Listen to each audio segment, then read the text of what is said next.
लखनऊ संस्कृत सभी भाषाओं की जननी है और भारतीय संस्कृति की संवर्धक भी है।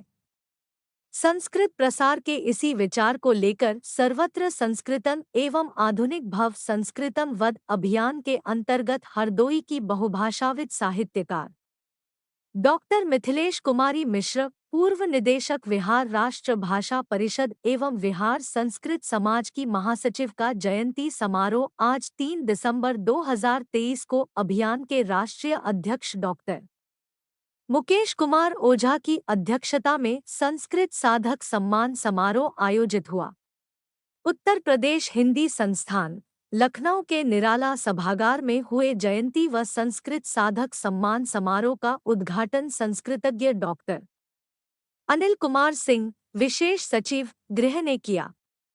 मुख्य अतिथि सेवानिवृत्त आईएएस शिवाकांत द्विवेदी और विशिष्ट अतिथि संयुक्त निदेशक पेंशन उप्र धर्मेंद्र टी त्रिपाठी के साथ अभियान के प्रधान संरक्षक डॉक्टर अनिल कुमार सिंह संयुक्त रूप से हरदोई जनपद से लेकर लखनऊ, दिल्ली, पटना सहित देश भर से आने वाले संस्कृतज्ञों को डॉक्टर मिथिलेश कुमारी मिश्र संस्कृत साधक सम्मान से सम्मानित किया।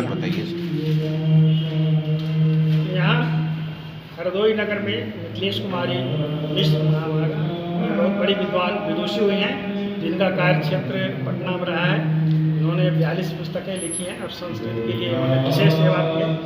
हिंदी और संस्कृत दोनों भाषाओं में विदुषी थे और संस्कृत और भारतीय संस्कृति के लिए इनका कार्य स्मरणीय है और इनका कार्य क्षेत्र पटना में रहा है, लेकिन उनका जन्म स्थान जो है हरदोई में है, इसलिए पटना में भी उनका जयंती मनाई जाती है। और यहाँ उत्तर प्रदेश में भी हरदोई में पिछले साल मनाया गया था।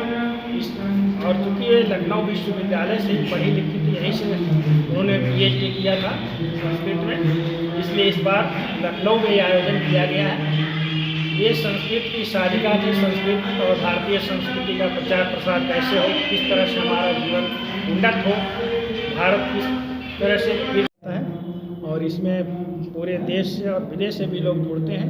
भारतीय ज्ञान परंपरा को उसमें बताया जाता है, संस्कृत सीखने के लिए बताया जाता है, संस्कृत भाषा को सरल रीति से सीखने की विधा बताई जाती है। साथ ही जो संस्कृत में उत्कृष्ट ज्ञान है हमारे शास्त्रों में, दर्शन शास्त्र में इत्यादि सभी क्षेत्रों में जो भी भारतीय उत्कृष्ट ज्ञान है उसके बारे में भी बताया जाता है। इस तरह से ये शिक्षा और संस्कृत भारतीय संस्कृति के विकास के लिए, अपने जीवन को उन्नत बनाने के लिए ये कार्यक्रम चलता है, जिसके लिए हमारे अध्यक्ष वहाँ से पटना से आए हुए हैं। आज 25 लोगों को सम्मानित किया गया है और इस सम्मान का अर्थ है कि केवल एक ही व्यक्ति यदि संस्कृत भाषा का प्रचार करेंगे, सिखाएंगे तो संभव नहीं है। इसलिए भारत के प्रत्येक राज्यों से प्रतिनिधि यहाँ पर आए हुए हैं और वे संस्कृत का अपने अपने राज्यों में विकास कर रहे हैं। अनेक सदस्य हैं जो अपने क्षेत्र में शिविर भी चलाए हैं और इस तरह से